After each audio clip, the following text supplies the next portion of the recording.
episode 87 of Off Script with Trish Glose. Intimate interviews and fun conversations with interesting people. In front of my microphone today, I have Gary Kennedy, also known as Bruce. The Shark. That's exactly. It. People actually call you that, huh? That's right. They do? Yep. So, obviously, you got that nickname because of Bruce the Shark from Finding Nemo. Exactly. And as people start listening to you talk, you're going to hear it. I mean, you could easily trick people. Well, I get a lot of people ask me to sit there and recite lines from it just to listen to it, especially for the kids. Of course. You know. Of course. Have you watched the movie Finding Oh, yeah. Nemo? When my kids were younger, we watched it many, many times. Isn't it crazy when movies like that, you go, didn't that just come out last year? And then you go back and look and see when it really did come out. And it was like a decade ago. It was longer than that. I think wasn't it like early 2000s? Probably. Yeah. I'm not sure. I don't have my phone down here with me. I would look it up. But well, my girls are 25 and 22, and we used to watch it when they were young. So. Right. Crazy. I know. Okay. Anyways, you work at Mercedes-Benz. Correct. Fancy. You're the general sales manager over there? That's right. What do you do? Sell cars? Sell cars, manage the inventory, look after people.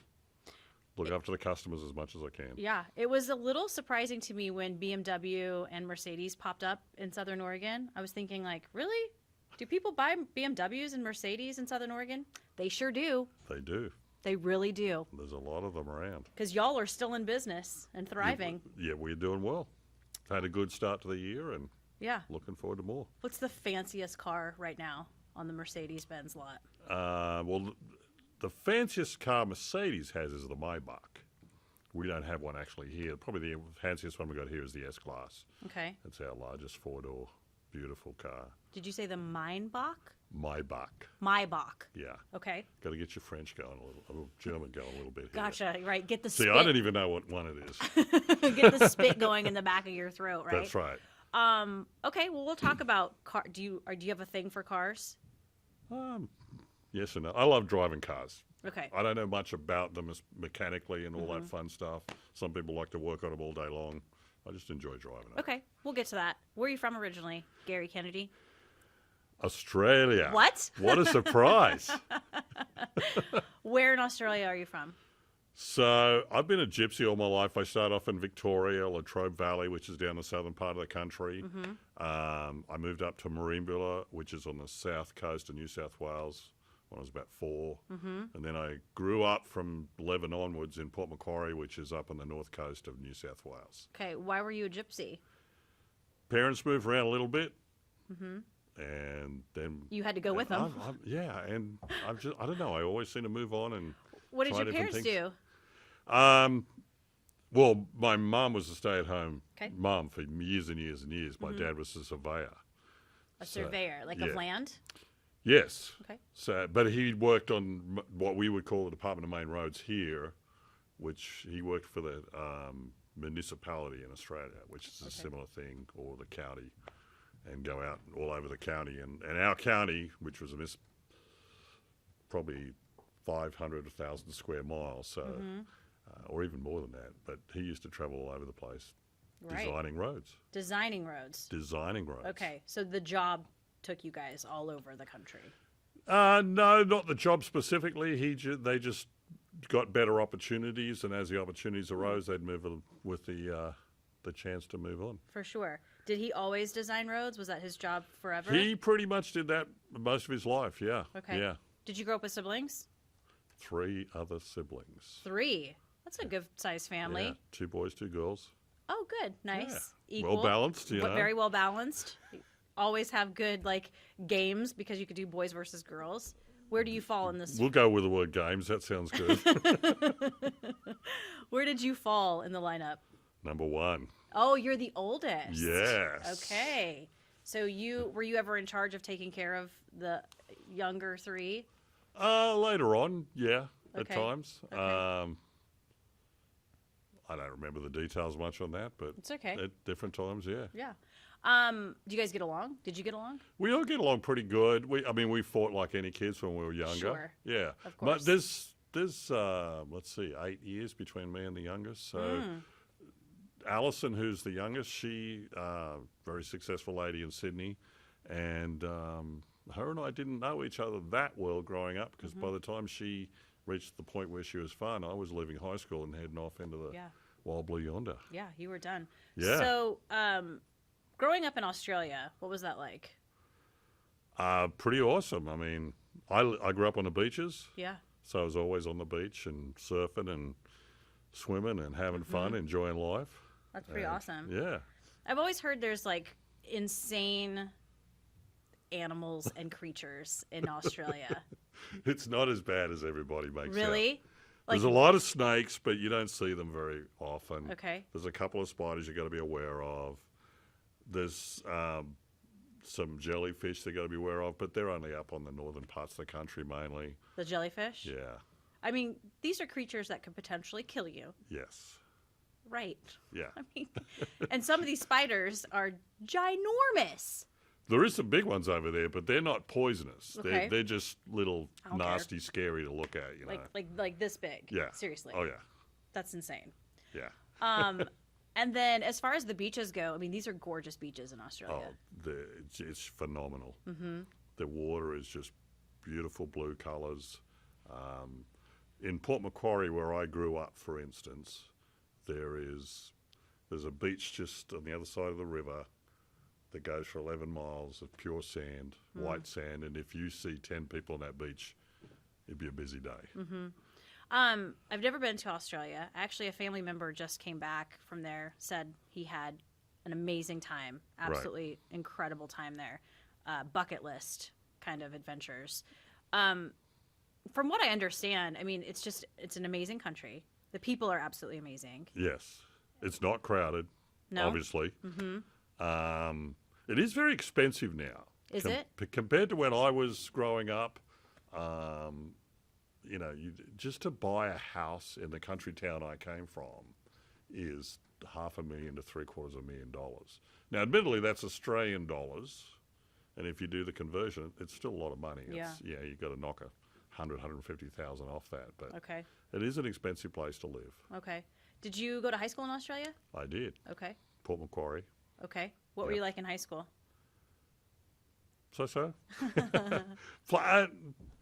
I did well in high school. I didn't break any crazy records or anything like that. I did a lot of sports, but I knew enough to get through and never was interested in going any further than that, and never have done, actually. You are my second Australian to be on this podcast. All right. Did you know that? No. Okay. I interviewed Brie Boskov before. I think her last name is now Stock because she got married. She's from Australia. And she told me stories about in school playing netball. Netball, well, the girls played a lot of netball. We used to play a lot of handball. Okay. Which is with a tennis ball and the quadrangle, which is the main square. The squares that were set up in the cement, we used to use them and play handball, which was a game with a tennis ball, just hitting it like... With your hand? Yeah. Wow. That sounds like it takes a lot of coordination. It did, and we'd play every chance we got when lunch was out or early in the morning or anything, we played just pretty much the whole time. Love it. So Brie was telling me, so netball's for the girls. Yeah, and there wasn't as much in the area that I lived in, but the girls played a bit of netball. The guys was mainly handball. Interesting. Or down on the field playing soccer. Of course. With football. Aussie rules. Right. Awesome. So when you graduate high school, what comes next for you? So I went to work in a bank in a small town of 800 people. Mm-hmm. And in Australia. Mm-hmm. And I was there about a year, and it just wasn't my gig, so I kind of packed up and got on a train and went down to Sydney. Okay. And what did you find in Sydney? Initially, I worked in a supermarket chain, filling the shelves at night or managing that section. Okay. And then when I was 19, I found this job at an electronics firm as a purchasing agent. And to be honest, I didn't know much about it at that point. I was just a young kid trying to try different things. Sure. And got the job and worked with them for 5-6 years before they transferred me into the USA. Interesting. So that's how you got to the U.S. That's how I got here. Okay. Is there is there a thing growing up in Australia, like, are there goals and dreams to get to America, or for the most part are Australians fairly happy where they are? Okay, so a lot of Australians travel. Okay. Okay, they don't necessarily have a goal to move to other part of the world. And I didn't think I was going to be here for more than a couple of years, to be fair.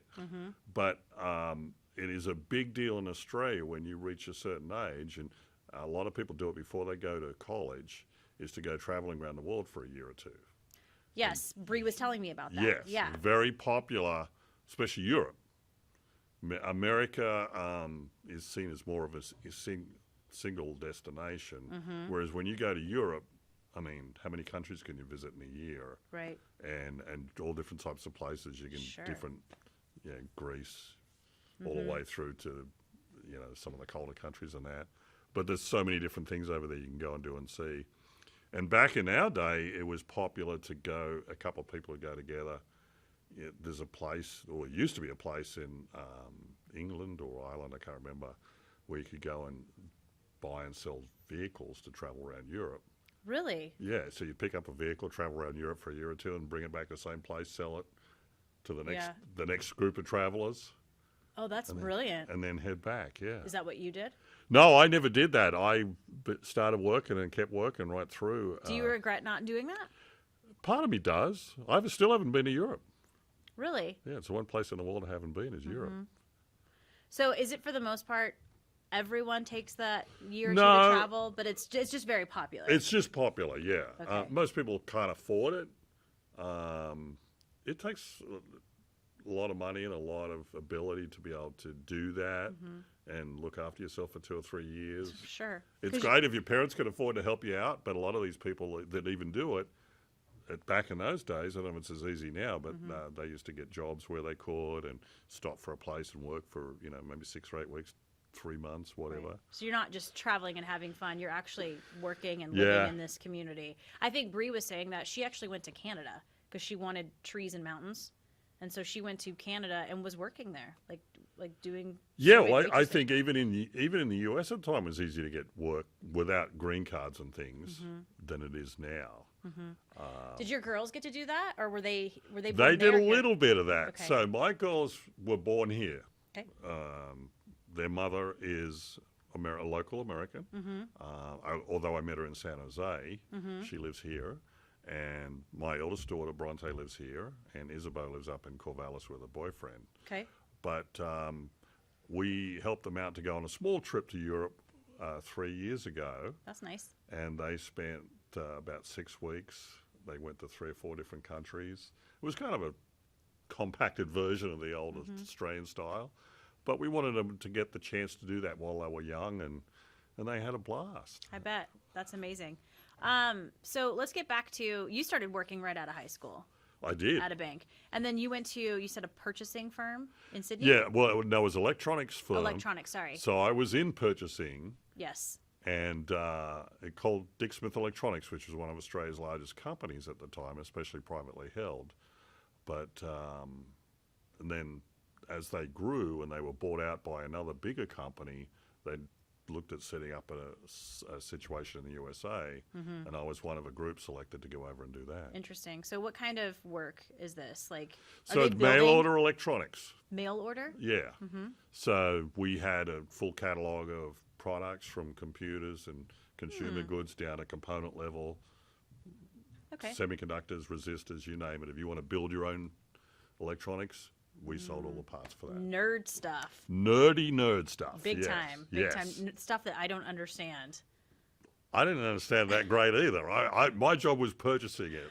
Okay. It was another one of those situations where I was kind of interested in the field, but never really truly involved. I was my job was more going over to Asia and negotiating contracts and Okay. buying the equipment that we sold in the stores. Awesome. Was a lot of the equipment Asian? A certain portion of it was, yeah. That was back in the day when Asia was becoming a bigger and bigger supplier Yeah. to that industry, as opposed to locally produced, whether it was in Australia or a lot of it used to come out of the US at the time. Well, and I'm assuming with electronics, you really have to stay ahead of the game because You do. Old is bad. Yes, and in fact, once I got out of the industry, I'd toyed with going back at one point. But 5 years out of the electronics industry is a lifetime. It really is, right? Yeah. I mean, I talked to people and I went back and, as I said, toyed with the idea of going back. And when I discovered how much all of a sudden I didn't know, it was like, yeah, maybe this is not as easy as it sounds. I know. I mean, it's insane just to think about when you think about your first cell phone, the mobile phones, for instance, it's like a suitcase, essentially, right? And now they're teeny tiny. And even now, today, in the news, I mean, they have flip phones now, like glass flip phones. Oh, yeah. You remember the flip cell phones? Yeah. Did you have one? Yeah. I did. I had a few, actually. So, yeah, there's like flip phones now, which is, I don't know. It's mind-boggling to me. But I don't understand all of that stuff. Well, it was back in the day, too. I remember I don't know if, well, you're a bit young, but the car phones that were dedicated car phones. Right. You couldn't take them anywhere with you. No. They were actually built into the car. Yeah. And then you had the bricks you used to carry around if you were really dedicated. Right. And they were ginormous. Just Yeah. Ginormous. It's like a cordless phone that you're carrying around. So when was it that they decided they wanted to expand? Was it expanding the company? Yeah, it was taking opportunity to expand into another country because the market was pretty saturated over there. So the only way to grow was to move over. And this was the natural place to come because Radio Shack, which is our equivalent, was already here. Okay. And so that was your competition? Yeah. Radio Shack. Radio Shack. Oh, everyone, do you remember the Radio Shacks? Yes. All the gadgets in the Radio Shack. That's right. So what year is this that you move over here? 1985. 1985. Good Lord, Gary, that was forever ago. January 4th, 1985. And you've never been back, huh? No, I've been back. I mean, but not to live? I went back for twice Okay, once I'm for wrong. 4 years, once for a year and a half. Okay. So 1985, where do they send you? Silicon Valley. Oh, boy. Right in the heart of it. Really? Oh, yeah. What was that like in 1985? It was a lot quieter than it is now. For sure. The East Bay, while it was building up, was still fairly open. The 101 freeway that goes down the west side of the bay was, I mean, from Palo Alto down was still the 2 lanes. Right. And we used to think it was a lot of traffic then. Now it's insane, even with the 5 or 6 lanes or whatever it is now. What's the little town right next to that? Is it Mountain View? Mountain View's where I lived. Really? Yeah. Okay. Mountain View is where Shoreline Amphitheater is. Yes, many a concert I've been there. Same here. Yeah. I love Shoreline Amphitheater. Oh, it's awesome. Such a great venue. Yeah. Okay, we're going to talk about that. I just got excited. So they send you to Silicon Valley. Yeah. And no one really lives in Silicon Valley, right? Not in the true heart of it. Exactly. I mean, there's a certain portion of it that, in fact, in 1983, when we did the preliminary trip over to just check a few things out, get introduced to vendors, that type of thing, we were driving, and of course, we're in the electronics industry. It's the booming time, the 80s, and we're driving down in Sunnyvale and those areas, and it's like, there's National Semiconductor. There's AT&T. Yeah. I mean, it was, for us from Australia, it was like a big deal. All these huge companies that It's like seeing celebrities. Yeah, it was. It was our version of celebrities. Sure. So it was like, wow, Well, I remember going to concerts there at Shoreline, and you're in Silicon Valley, or you drive through it or something. Right.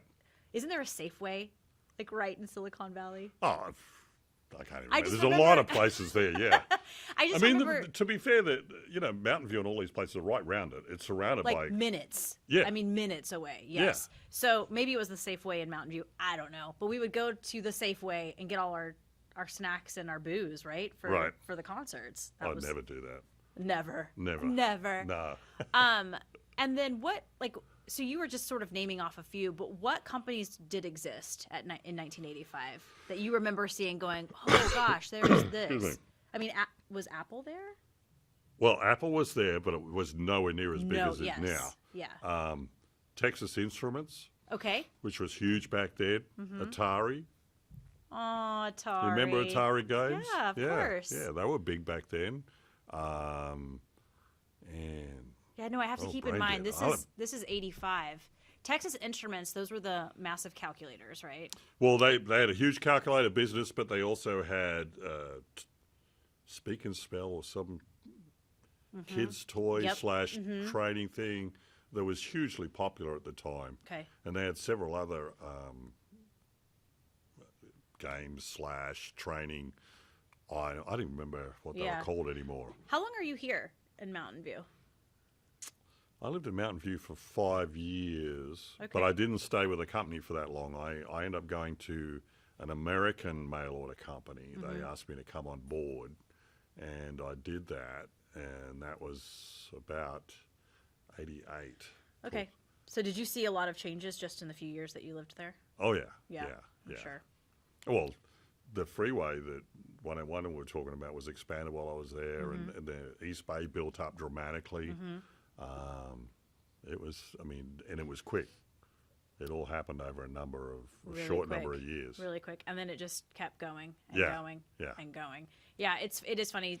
It is like seeing celebrities. I remember going to a concert and seeing Google. Yeah. And you just are like, oh my God, there's Google. That's the so the company. Google wasn't even around then. Right. Yeah, when I first got there. Right. Yeah. Well, there was no internet No. in 85. No, and while it was designed back in the 70s, but it wasn't a publicly known entity in those days. Yeah. It didn't really come along in any sort of volume till probably the mid to late 90s. Yeah, 85, that's... It all starts to blur, it really does. But yeah, 85, that's like dinosaurs were still around, right? It's like well, a week or so before that anyway. I was, in 85, to be fair, I was 5 years old. So I was just a little thing. So I was 25, so... Okay. Yeah, y'all can do the math. I was pretty successful at what I had done, which is how I got here. So I was pretty happy and proud of myself, At 25, you moved countries. You're doing it. You're doing your thing. Yeah. So after this, do you go back or do you stay here? I stay here. What do you do next? After So I worked for that second company for 2 or 3 years. That's when I met the girl's mom. Okay.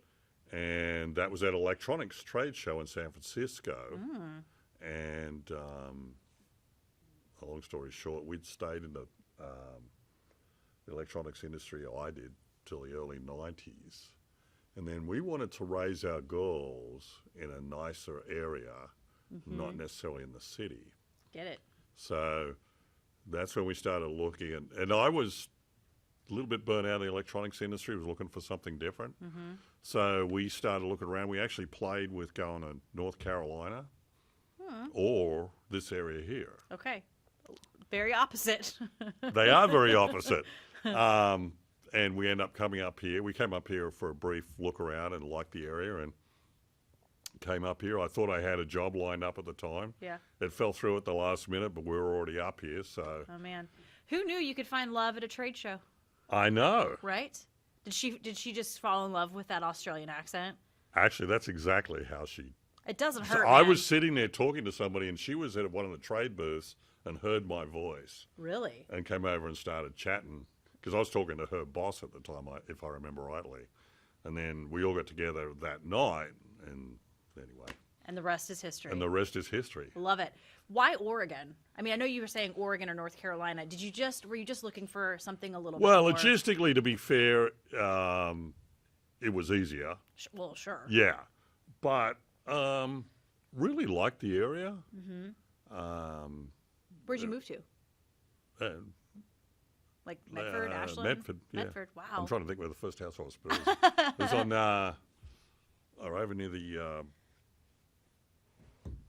can't even think of it now. It's all right. It's all right. The other side of town. Yeah, somewhere in Medford. Yeah. I think it surprises me because I'm from South Carolina. I'd never really even heard of Oregon. To be fair, I was like, what? Huh? I think I knew it was on the West Coast somewhere, but I had show me a map. I need to see it on a map. Right. So I'm just surprised when people. I should remember here. you were from South Carolina. You told us that all the other night. It's okay. I know. We've actually run into each other always at wine places. I know. Every single time. Right. So we have shared bits and pieces of our story, but it's okay. I don't remember. Shoot. So, okay. So you move up to here. You move up to Medford, and the job falls through. Yes. Okay. Was that a little heartbreaking? What do? You got to pay the bills. Yeah, but Overall, I'm a pretty positive person, so just forge ahead. You are So, positive. I got a job at Lithia Toyota. Look at you. Yeah, and although I sat and looked them in the eye and said, yeah, I'm here for the long haul, I was thinking, I'll get a real job here shortly. I'll just do this for a short period. You liar. I lied, yes. Ugh. But you know what? I ended up there for 4 years. I worked there another time for a couple of years, but here I am 20 years later. I'm still in the auto industry. That's crazy. I did that too in college. I needed a job for the summer. I was in Vegas doing an internship. Right. And I needed a job. I needed some money. And I went to Chili's. Have you been to a Chili's restaurant? Yes. People may give me crap about this, but I love a good Chili's. And I was a server, and the guy asked, my boss was like, so are you going to go back to school, or are you here for a while? And I totally lied and was like, no, I'm going to be here for a while. And in 3 months, I was gone. Of all the people I've met in the auto industry, probably 80% never thought they were going to be there for long. And then they're there for a long time. Yeah. And, I mean, it's a career like anything else. And you can earn decent money. And most people are good people in the industry. Mm-hmm. I know it has a reputation from the days gone by, which really was probably deserved, but it's a lot different now than it used to be. Well, I think there is an image of a car salesman as being a little swarmy and douchey, There you go. I know, and it's hard to get past that sometimes. Yeah. I will say this. I have purchased 2 cars from Lithia. Right. And both salespeople that helped me were fabulous. Good. Here's my only complaint. When you buy a car, and these are brand new cars that I bought. Right? So it's a little bit more of an investment. When you buy that car, and as soon as it's done and the deal's made, I feel like I get forgotten. You shouldn't be, is the short answer to that. Right. Yeah, can I give you a good answer for that? Not really. Let's do it. Let's talk about cars. The follow-up should be consistent. Mm-hmm. People are human. Mm-hmm. And I think, and even me, I've got to stay on my guys to contact people and my girls. I don't have any girls working there in the sales department at the moment. I wish I did, actually. But you get to, with all good intentions, to call everybody in a certain period of time. Then reality sets in. You go to do some calls, and the customer walks in. Things like that happen. For sure. Does that make it right? No. Mm-hmm. But reality does sometimes set in. That being said, if you can't contact somebody today, call them tomorrow or the next day, or whatever. Sorry about my eyes; they're a little dry, as you know. You have dry eye. Yes. Right? Yes. Yeah, you were saying that. It's just not bothering me at all. Awesome. And no one's gonna watch this. Well, that's so exciting to hear. Okay, let's go. I'm kidding. Totally kidding. But no, you bring up a good point, and I feel like that is a big area where people get super frustrated. And I think, too, customers have to feel like they have to go in when they're going to buy a car and get really chesty because they don't want to, they don't want to, they don't want to get taken. Yeah, and well, I don't see so much of that now. I do see some of that. Okay. I know exactly what you're saying. Right? Where you get probably happens more now, because we got a fairly solid base of people that know us now. They know that it's pretty easy to do business there. But one thing you do get a lot of more now is people making really low offers. And it's not because customers are making low offers? Customers make really low offers, especially if they're nervous about buying a car, or they don't like buying cars. And it's a natural part of negotiation, because if you don't know what a good deal is, just start low.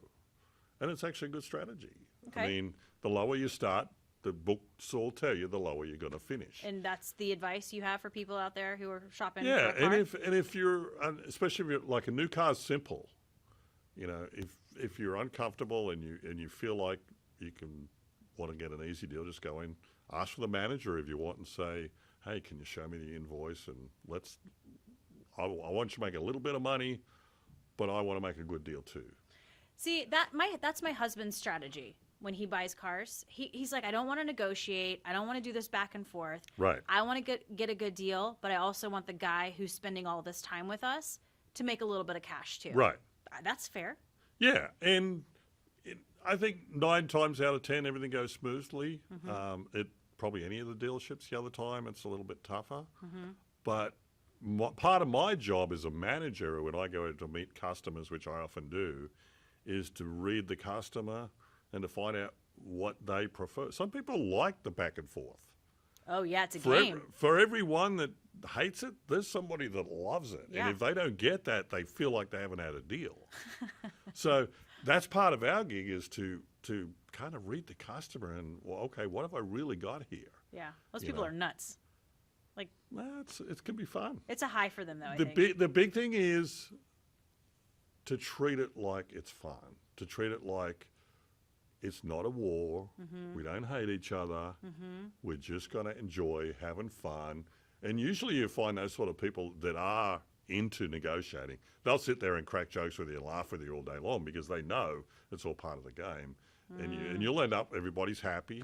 And then you got the people who walk in and say, look, I don't want to mess around. I just want to do this. So you've been in car sales for 20 years, you said? It's 22, 23 now. Wow. And you've moved around to dealerships, or have you stayed mostly at certain places? No, I've continued my gypsy ways. I was just going to say that, actually. You pop around. I did, because I left here and I did a couple of years in Newport after being 4 or 5 years in this area. Then I went over to New Hampshire for 4 years. Whoa. Yeah. Okay. So then I went back to Australia for 3.5 years. Then I came back here into the valley for 2 years. Then I went back to Australia for health issues at that point, to be fair. And then when that was all wrapped up, I came back here and I've been here since. Okay. Wow. Yeah, you're like a vagabond. Gypsy, yeah. Yeah, total gypsy. Do you get bored? No, in fact, the only reason I went back to Australia, like I said that last time, was because of the health issues. Sure. In all honesty, if that hadn't happened, I probably wouldn't have gone. Okay. But before then, did you get bored? You get bored easily? I think that was part of it, yeah.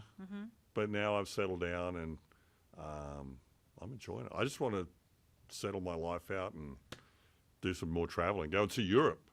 Yes. Do it at the end of life. I didn't do it at the start of life. Yeah, and in fact, I'm surprised that I'm not surprised because it's what parents do, but you sent your girls there and you haven't been there yet. Oh, we kind of live vicariously through them for 6 weeks, you know. So I'm sure.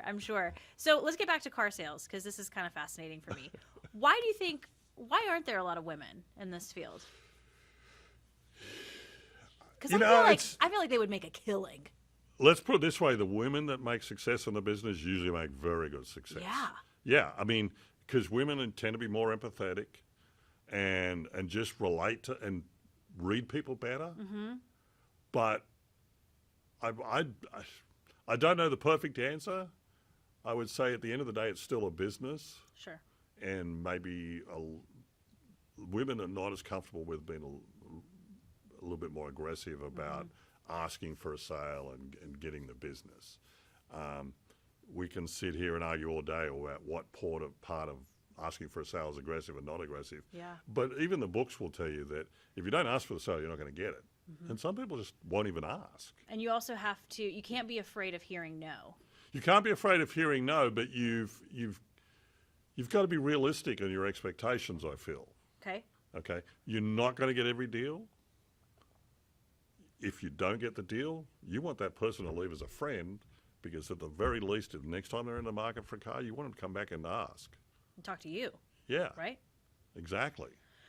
So, I have one of my very good friends who's now a veterinarian actually sold cars back in the day. And she said she was highly successful at it. I believe it. Very, very good at it. Yeah. And she's an easy person to talk to. Very sweet, and I could see her just killing it. Well, the people that do best tend to be very good at, again, what I was saying before, reading People. customers. Yeah. People. Yeah. And if you can do that, and again, I think the ladies tend to be better at that than the guys. Guys tend to be a little bit more gung-ho. They will be successful. Shocker. Yeah, what a surprise, yeah. Never heard that before, have you?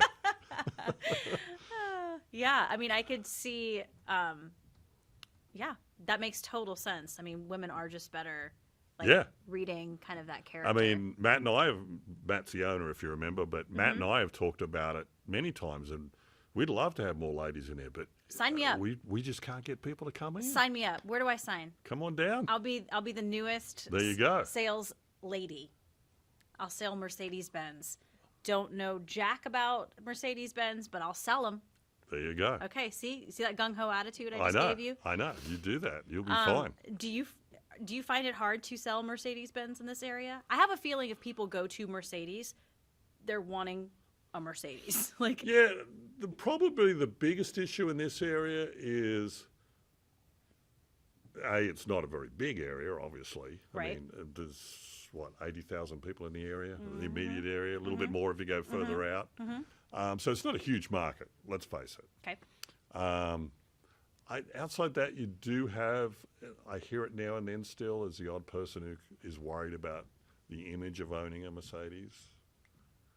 And What's the image? That it's a little hoity-toity? Yeah. Okay. So, and I think that may have been true at one point in time, 20, 30 years ago. Realistically now, we're not even the most expensive cars out there. No, you are not. I've never ceases to amaze me the people that walk in.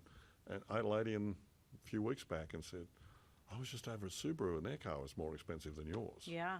Now, I couldn't tell you what car that was. It was a few weeks ago and I don't remember in all honesty. And that doesn't happen all the time, but we're right in there, competitive with most vehicles and brands these days. Oh, absolutely you are. Yeah. Speaking of this area and vehicles, I've also noticed there are quite a few Teslas There is quite a few Teslas. coming into this region. So the electronic cars or the electric cars, it's probably going to be a lot longer than people think before they become full-blown mainstream.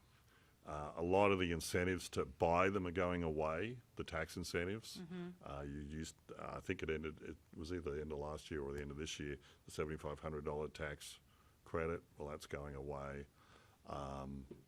That hurts. That doesn't mean that they won't continue to evolve. They will. Right. And Mercedes is bringing out a string of new electric cars in the next 12 to 24 months. Really? Yeah, that will do the 200 miles per charge and all that fun stuff. Crazy. But they are more expensive, and there's They are. a lot of people will still not be able to afford them. They ain't cheap. Yeah. That's, as if I understand it correctly, Tesla is essentially like you buy this car, but the software upgrades that come with it, you have the vehicle. It's like an iPhone. And then you can just upgrade the software when new software comes out. Mind-boggling. Well, okay, yeah, that's true to a certain degree, but even every car has software upgrades now. Okay. Because even if you're an Good point. internal combustion engine nowadays, it's all run by computers. Yes, you are correct. And we continually have upgrades going on in all the computer systems. So Tesla, yes, they have more upgrades than probably we do, being all electric. But at the end of the day, it's the mechanics that is the large part of the performance. So it might fine-tune things. It might be a little bit different in performance, but it's more about the workings of everything in the car. Okay. Yeah. All right. Nerd talk right now. I know. Can you believe that? Car nerds. That's about as deep as I can get when it comes to the technicalities of it. It's all good. I do have a love of vehicles. I mean, I think they're pretty. The really nice ones. There's someone owns, I think, a Maserati in town. I don't know if you've ever seen. There's a couple of them, but yeah. Oh, they're beautiful. Oh, yeah. Gorgeous. And then there's Porsches driving around. It's like where? There's a little bit of everything around here. There really is. Yeah. Where are we? I like it I though. just passed a Ferrari this morning coming in. Yeah. Yeah. What color? Red. Of course. Of course. They do come in other colors, to be fair, but They do. Yeah. I just questioned myself. I'm like, do they only come in red? No. yeah, they've got a bright yellow cars. Yellow. And Yeah. I think they do whites and blacks as well. Beautiful. They're the four main colors. Yeah. Gorgeous. Yeah. No, cars are fun. Super they are. fun. And you said you like to drive cars. I would rather, if I was going to anywhere within reason, the Bay Area, Portland, Seattle, I'd rather drive than fly. Really? And by the time you mess around the airports and all that stuff, especially in winter or when other things are going on, and believe me, I've flown all over Asia and America and back to Australia, of course, and that's a 15-hour flight, which is no fun. Blech. But I've done that all my life, but I'm reached the point where I don't like to fly any more than I have to. Okay. What do you drive? Mercedes, surprisingly. Of course. Of course. Do the guys and do you get to like drive a lot of the cars, like some of the new ones that come in? Well, we drive them in training. We drive them on test drives. We have to take cars out for a quick run every now and then, especially if they're a hybrid style car or something like that. We got to keep the batteries charged up. Oh, yeah. And it's better to drive it round and get the whole thing charged through the system. But yeah, we drive them all. One of my favorite drives on the planet is 101. Oregon, It's nice. California. Yeah. Wow. Beautiful drive. Especially right through Santa Barbara.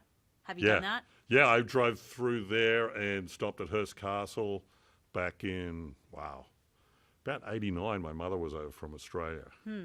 And we did that drive. It's it was stunning. It's awesome. And there's parts of it, though, that are very scary. Yeah, well, we actually had a storm hit partway through that drive, and it was night for that part of the drive, and it was a little crazy, Yes. but yeah. Because for anyone who has driven parts of 101, it's cliffy, narrow, 2 lanes. Yeah, once you get south of Big Sur, A little guardrail. And I was just like, that's not going to save me. Exactly. That is not going to save me if I crash. Fun. Well, so here's another car sales irritant that What's I that? have. Why is it when you buy a vehicle and your salesperson is great, right? What can I do to get you into this car today? Which is my favorite line. What can I do? What can I do to have you drive this car home today? Then why do you go to a different office where someone tells you all the things that can go wrong with this car and why you should invest more money in making sure that this car... Why do you go? Okay, so it's a lot of it's Why to does do that with, happen? So a lot of it's to do with legalities. Okay. Okay. Number one, you have to sign all the paperwork to actually own the car. Which is All the a legal major pain in the ass. It is, but I get it. over the years, a lot of that paperwork is a result of lawsuits and things like this and that and the other. Sometimes or more often, occasionally, that's not all the time, but you get somebody say, I don't want to get any of that stuff in there, I want to do this and that. That's fine. You don't have to buy anything. But legally, we have to tell you about it. Legally, you as a dealership have to ask. Have to present. Present. Okay. And ask the question. And here's why. Over the years, not me personally or dealers I've worked at, but it's, over the years, dealers across the country and all over the place have been successfully sued for not presenting all the options to the customers. Man. So it's a catch-22. Legally, you have to do this. Socially, people may not like it. Right. But at the end of the day, it's our responsibility to let you know. Okay. That's fair. Yeah. I can get on board with that. Maybe if they could just go, sorry, I gotta go through all this stuff with you. Yeah. don't know. Little The disclaimer. lady that does most of my finance, Julie, she's awesome at that. She's pretty good at letting people know, at least let you know that it's Okay. there. And I've had actually, even when I was in finance for 15 years, and I've had people say, look, I don't want any of that. That's fine. Okay. I'm just going to let you know that it's there. Right. Da da da da. Right. And they say, oh, you know what? That actually sounds pretty good. So, you never know until you actually know what it is that you're being offered. Totally fair. Totally fair. It's just a gripe. Yeah. No, believe me, I'm you're not the speaking for the first people. person. Yeah. You're not the first person. Oh, and I won't be the last. Nope. What's the most expensive car at Mercedes-Benz right now? Well, we just had a Formula One style street car Okay. that was released and sold, and they only built, I want to say 60 of them. Wow. But the people that showed interest they were passed on to the factory, and the factory handled everything. Okay. So it was about 2.1 million, I think, For a car. for a car. That's ridiculous. Yeah, but you have to understand the people that buy that type of car, that 2.1 million to them is equivalent of $100 to you or me. Right. You know, Which, or maybe $5 if we're having a bad week. you know, which tells me they have too much fortune. Just my opinion. If you can afford a $2.1 million vehicle, it's time to just stop. It's like Forrest Gump says, there's only so much fortune one person can have, the rest is for showing off. Right. So I'm going to leave that there. I want to move on from cars because I want to get back to Australia. Right. And all of the wildfires, the Oh, yeah. bush fires, I think they've been called. We call them brush fires here, but they're bush fires in Australia because it's called the bush. the bush. Yeah. Right. We don't call it the forest or that. It's called the bush. The bush. Yeah. The wildland Yeah. is called the bush. Yeah. Okay. These broke out, do you know, help me, it was last year. Well, it was, yeah. Like This all started about, I want to say mid to late October. Okay. So, I'm pretty close, somewhere in Okay. there. Do you still have you still have family there? Yeah. Your yeah. sister, right? Or Well, no, all three of my siblings are in Australia. okay. My parents are in Australia. They're all still alive. Okay. Yeah, I know I got family all over the place, but nobody was directly affected. The closest was my sister Jan, who lives in the Canberra area, and they got approached pretty closely by fires in the last few weeks. Did they have to evacuate? I don't believe so. No, That's no, good. she's in more in the center of town. I mean, I'm assuming you've talked to family. What did they say about? Well, the biggest complaint I heard from people over there and family was, the same as we had here a couple of years ago with all the fires. Smoke? The smoke. Yeah. You know, so it was crazy. Even on areas that are beach areas that normally wouldn't be an issue, there was so many fires going that there was just smoke everywhere. God, and it's like talking to them, I'm sure you're going, I can so relate. Well, my hometown I was telling you about, Port Macquarie, was surrounded by fires. Now, none of us live there anymore, but that's where a lot of the population of koalas and that's the scary part to me. I mean, every loss of life, human life, is bad news, don't get me wrong. Absolutely. But we're talking 500 million to 1 billion animals. That's a scary number. It literally makes my stomach hurt when I think about that. Oh, yeah. And the koala population has already got issues. Right. And they're talking 8,000 to 10,000 koalas have been lost. Well, you know, they could be on the endangered species listed just because of the fires alone. I know. It's so incredibly sad. The devastation, too, is... Oh, yeah. You can't even define. Yeah. Now, there's a weird side note to this, is that the Australian bush relies on fire to rejuvenate. Same here. Yeah, so it's a catch-22. But it's the same as here. It maybe has not been managed that well, which is why it's burning so hard and fast and hot. Yeah. So does it need it? Yes. Is it the right circumstances? Probably no. Right. The devastation is unbelievable. And the sheer volume of fire over there, I mean, it's dwarfs what we saw in California a couple of times in recent years. Yes, incredibly dwarfs it. Yeah. And I think that's the same situation that we have here as far as management goes. You know, at hundreds, thousands, whatever years ago, fires were natural phenomenons that just cleaned everything out and Right. rejuvenated, as you said, the forest. And so the same thing, while fire is good, it's within reason, right? Like, Yeah. I mean, fire that absolutely devastates towns and homes and kills animals is not good, but the forest depends on that to rejuvenate itself. I think they're only. I mean, I get the impression they're only just starting to realise in this day and age what the indigenous cultures in these various countries used to do to encourage the preservation of the land, Right. and work with nature.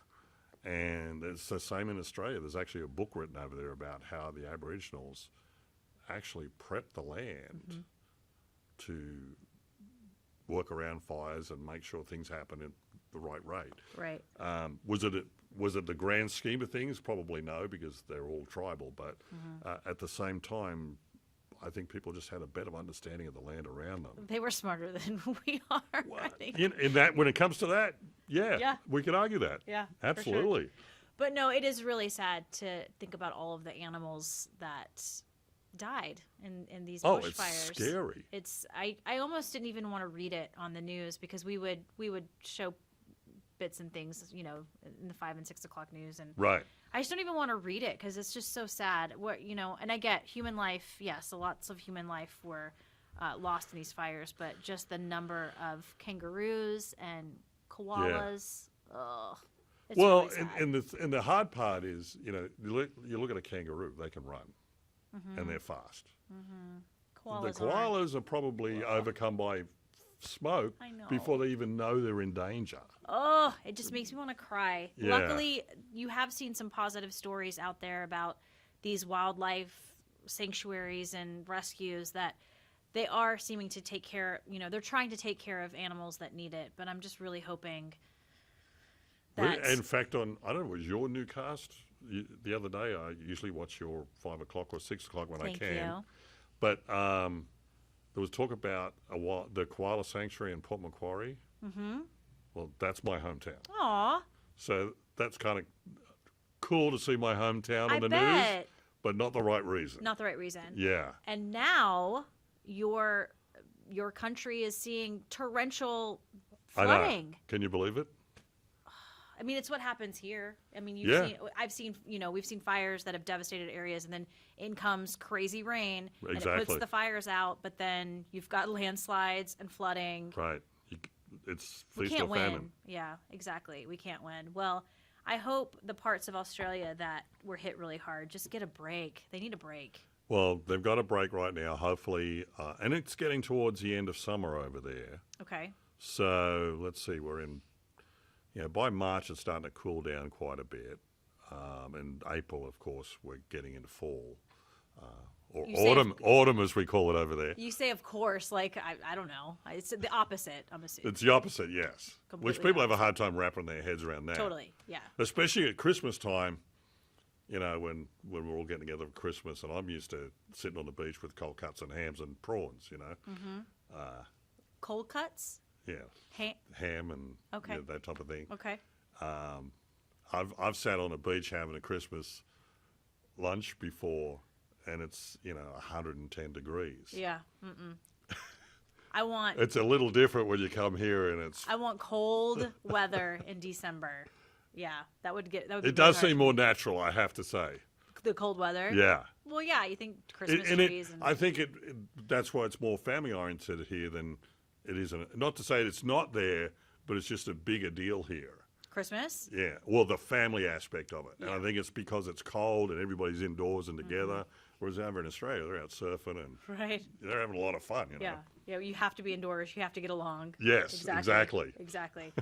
And I'm going to wrap up a little bit, so we're going to get to the final three. But thank you for doing this. No problem at all. And I do want to say, as I said, we've met up at certain wine spots around town. So you are a fan of wine. Yes, I am. Okay, good. Support those local wineries. Oh, absolutely. Did you get into wine in Australia at all? I did. Okay. There's wine country there too, right? There's wine country there. I actually stopped drinking for 20 years, but why'd you do that? I was enjoying it a little bit too much. Oh, I hear you. And now I'm old enough, wise enough, and smart enough, let's say, hopefully, to be able to enjoy wine without going crazy. So I mainly just drink wine and have the odd beer. I don't stay away from the hard liquor and stuff like that. Stay away from the hard stuff. Yeah, but there's some wonderful wineries around here. Wonderful. The wines are phenomenal. Yeah. You and I met at Irvine Roberts the other day. I mean, they've got some great stuff over there. I haven't been to really any winery in this region where I'm just like, ugh, this is... No, and I'm a member of 5 wineries, and I've been to multiple other ones, and you're right.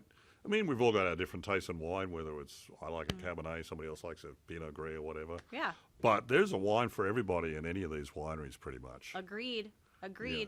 And even people who are like, oh, I just don't like wine, I challenge them to go to a winery and taste, because I guarantee you will find something that you like. Oh, yeah. Absolutely. I love it. All right. You've been a lot of fun. Well, thank you for having me. And if you see Gary around town, call him Bruce. That's do. right. I didn't know your name for a really long time. I was just like, Bruce. Yes. Okay, final 3. I prepped you on these. Yeah. Best advice you've ever been given. So I thought about this, and to be honestly, there's no one piece of advice.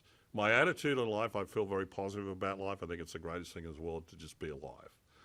And I take that everywhere I go, and I got all that from my mother.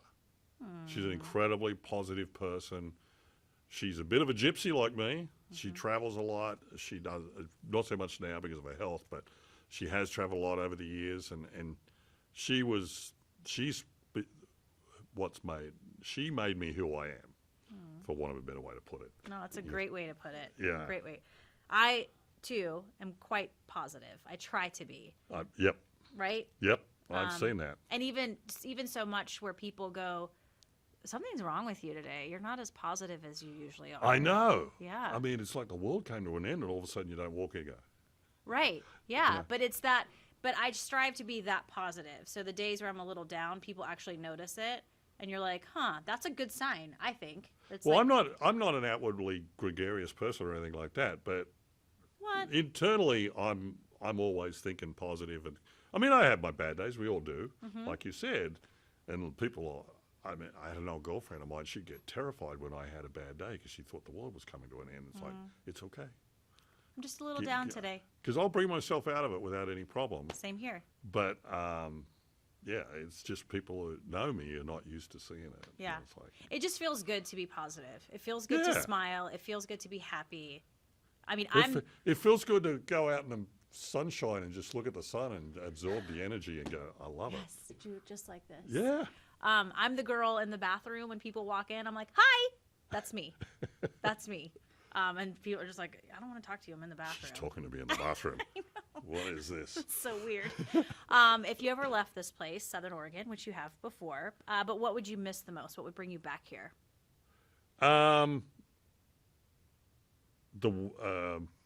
There's a lot to do for a small area in a small place. You know, the weather's great, barring the smoke. I could do without that. Yeah, same. What a surprise. But it's just a nice, it's a great feel to it. It's positive. Yeah. This is a super positive place to live. It is. And most of the people are super. I can't honestly sit here and say I've ran into anybody who's a total jerk or anything like that. I got some wonderful people. At all the wineries I go out and 2 or 3 times a week and just see friends at the wineries, and just some of the people you meet there are just phenomenal. And believe me, all walks of life. I know. You'd be surprised the people in this. I mean, I've literally run into rocket scientists and all sorts of people in this area. That's the exact reason why. One of the reasons why I started this podcast. Oh, okay, yeah, it makes sense. I was running into all of these people that I asked a couple questions and I heard their backstory, and I'm like, we got to talk. We got to talk for an hour in front of a couple of obnoxiously big microphones, and I need to hear somebody your else story. is a rocket scientist, me because I sound like Bruce, but Yeah, hey, yeah. you got to go with what you got. I think I've had a rocket scientist on this podcast before. That wouldn't surprise me. Yeah, I'm gonna go look. I think I have, and if I haven't, I need to have one. There you go. Moving on. Final meal, final drink. What would that look like, Bruce? So if I was in Australia, it would be a meat pie. A meat pie. Yep, but because I'm not in Australia, and I probably won't be when that happens, Okay. it would be a wonderful steak, medium rare, cooked well, a good quality steak. With? Vegetables. And a glass of what? A glass of Cabernet. Yeah, there you go. Yeah. We got to get back to meat pie. I've heard about this. What's in a meat pie? Meat?